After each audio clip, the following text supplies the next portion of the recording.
හරි එහෙනම් අද අපි අපේ low budget PC එකේ සියලුම උපාංග unbox කරලා පෙන්නන්න තමයි මම හදන්නේ.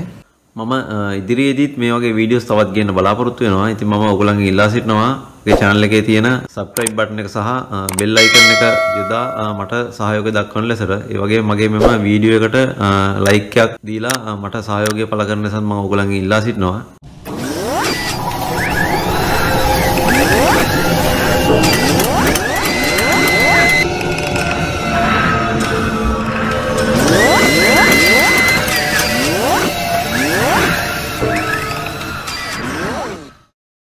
හරි අද මම කට්ටියට පෙන්වන්න යන්නේ අපේ low budget PC එකේ components ටික ඔක්කොම unbox කරලා තමයි පෙන්වන්න යන්නේ ඔයගොල්ලන්ට.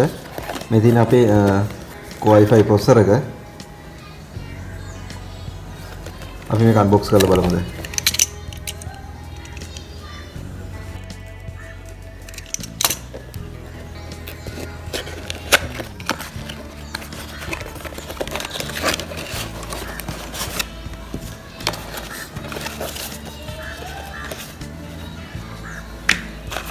instructions manual එකක් තියෙනවා. processor එක තියෙනවා. මේ තියෙන්නේ cooling fan එක. Intel cooling fan එකක් තියෙන්නේ. manual එක තියෙනවා. හරි. මම අපි processor එක අපේ unbox කරගත්තා. හරි. ඊළඟට අපි unbox කරමු අපේ SSD drive එක. මේක NVMe එකක් මේ තියෙන්නේ.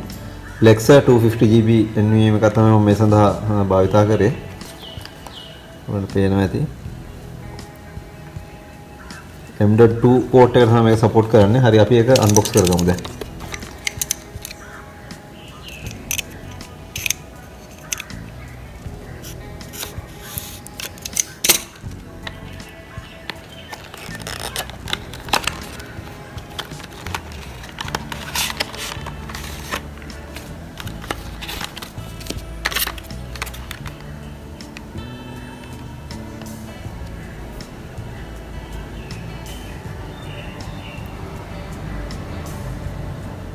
ඔයගොල්ලන්ට පේනවා ඇති 250GB NM610 M.2 NVMe එක තමයි මේ තියෙන්නේ Lexer.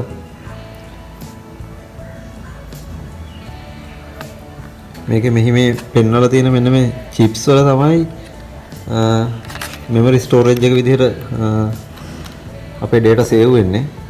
තව දෙයක් කියන්න තියෙනවා මේක මේ ඇත්තටම support වෙන අපේ motherboard එකේ තියෙන PCI Express port එකට. ඔයගොල්ලන්ට පේනවා ඇති මෙන්න මෙතන දක්වලා තියෙන PCI Express Generation 3 කියන එක.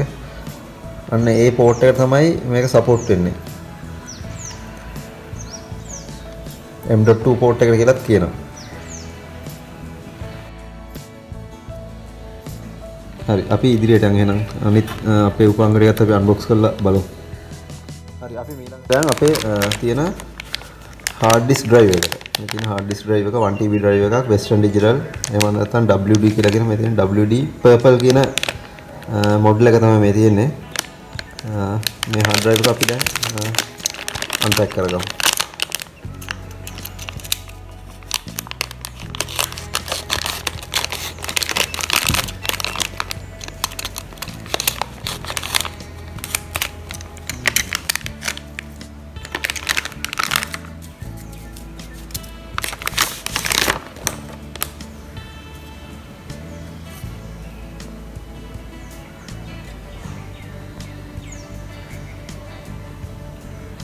හරි hard disk drive එක අපි unpack කරගත්තා. මේ තියෙන SATA port එක, මේ තියෙන power connector එක. මෙතන තමයි power connector එක සම්බන්ධ වෙන්නේ. මෙතන තමයි SATA connector එක සම්බන්ධ වෙන්නේ. මම පේනවා ඇති.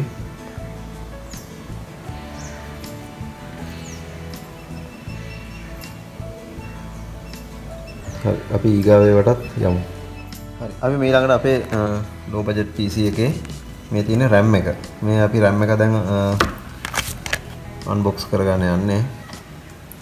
පේනවා ඇති මේ තියෙන cut marks. මේ cut mark එකෙන් තමයි මේක cut කරගන්න ඕනේ.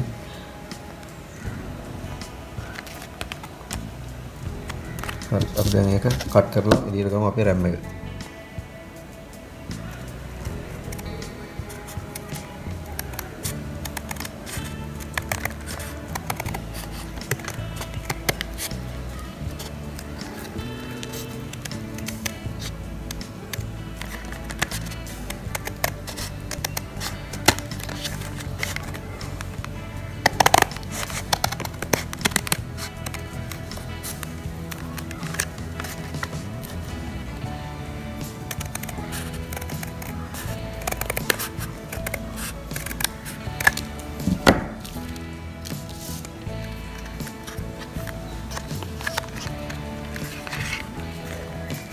Mungkin අපේ main RAM එක තමයි මේක. ඔයාලට පේනවා ඇති.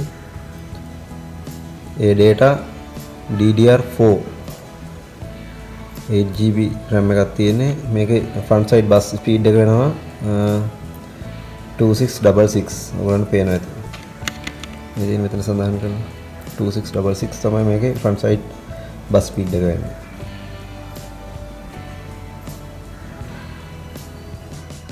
හරි එහෙනම් අපි දැන් අපේ low budget PC එකේ මේ තියෙන motherboard එක අපි motherboard එක දැන් unbox කරගමු. Gigabyte B460M Aorus Pro කියන motherboard එක තමයි මේ තියෙන්නේ. ඔයාලට පේනවා ඇති හොඳ anti statics packet එකක තමයි මේක එන්නේ.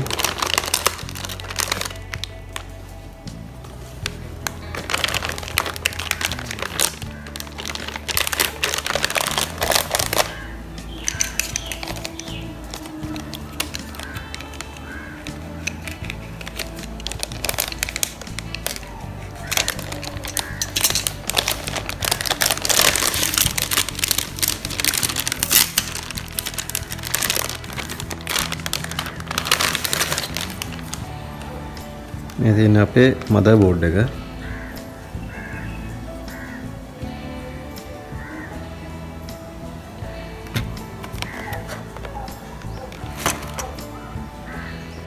හරි අපි ඊගාට බලමු මේ board එක පැත්තකින් තියමු. box එකේ තාම මොනවද තියෙන්නේ කියලා බලමු.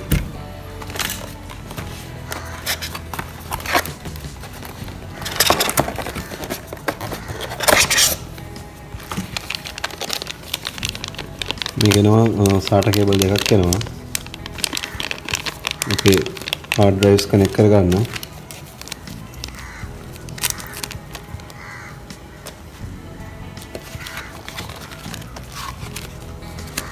motherboard එකේ manual එක එනවා.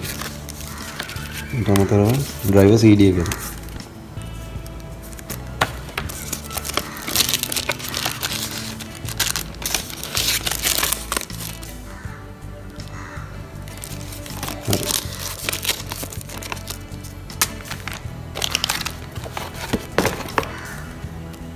motherboard එක ආයෙත් ගමු. හරි දැන් අපි අපේ motherboard එකේ තියෙන මොනවද කියලා බලමු. motherboard එකේ තියෙන ports වර්ග sockets මොනවද කියලා බලමු.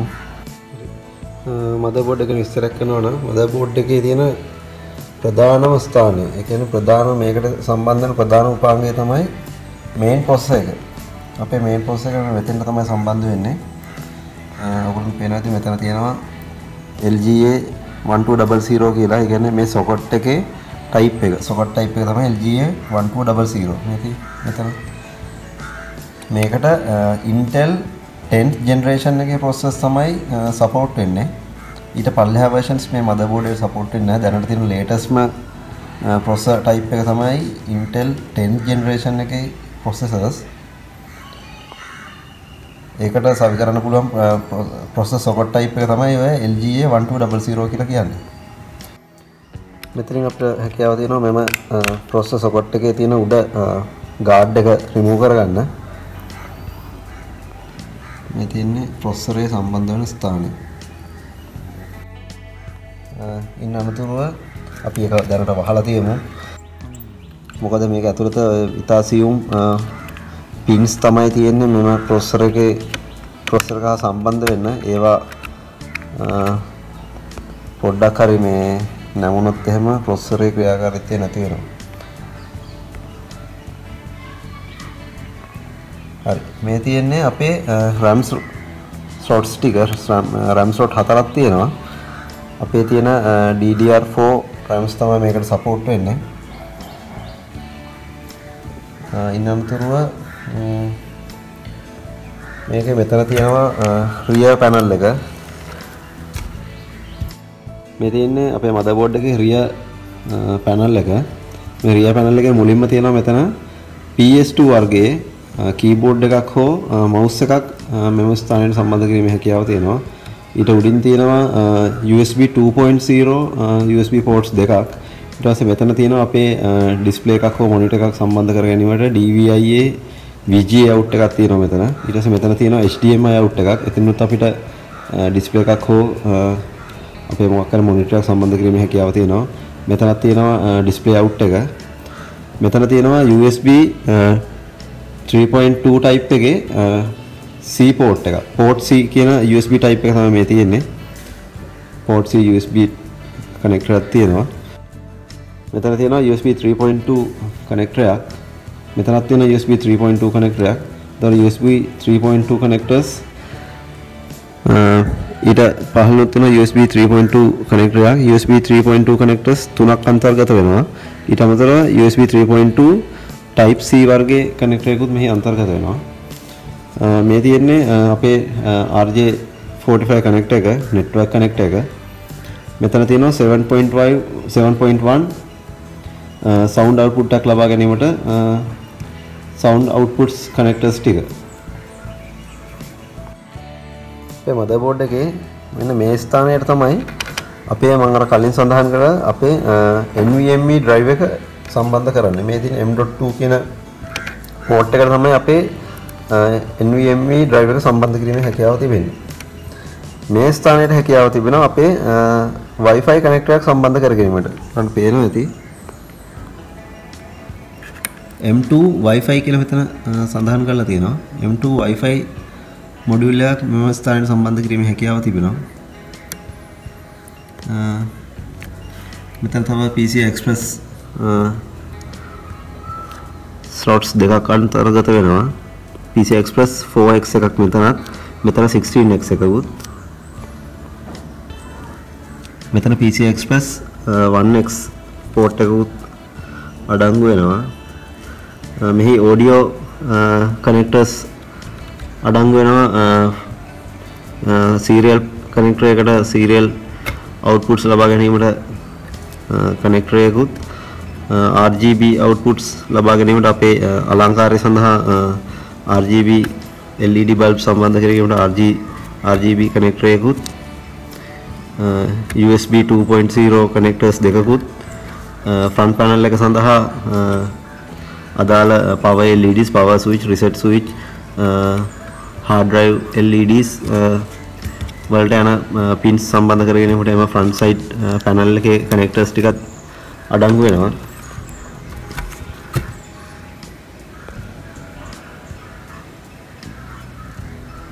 මේ ස්ථානයේ USB 3.2 type එකේ output connector එකක් තියෙනවා. මෙතනින් හැකියාව දෙනවා අපිට front panel එකට අපේ CPU එකේ front panel එකට USB port එකක් ලබා ගැනීමට හැකියාව තියෙනවා මෙම USB 3.2 connector එක හරහා.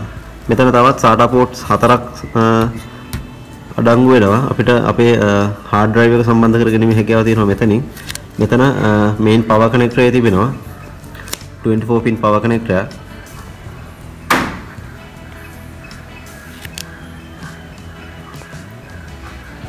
අපිට මේක මෙහි onboard VGA තිබුණත් අපිට ඕන නම් VGA වැඩි කර ගැනීමේ අවශ්‍යතාවයක් තියෙනවා නම් අපිට හැකියාව තියෙනවා මෙම ස්ථානයේ PCI Express මෙම slot එකට සම්බන්ධ කරන්න අපේ තවත් VGA කාඩ් එක සම්බන්ධ කර ගැනීමේ හැකියාව තිබෙනවා මෙම ස්ථානයේ. ඉතින් මම බලාපොරොත්තු වෙනවා ඉදිරියේදී මේ PC build එකේ assembling part එක ඊගා වීඩියෝ එකෙන් ගේන්න. ඉතින් මම ඔයගොල්ලන්ගේ ඉල්ලා සිටිනවා ඉදිරියටත් මගේ channel එක සමග එකතු වෙලා සිටින ලෙසටත් මගේ videos like කරලා මගේ channel එක subscribe කරන ලෙසටත් මම ඔයගොල්ලන්ගෙන් ඉල්ලා සිටිනවා. ස්තුතියි.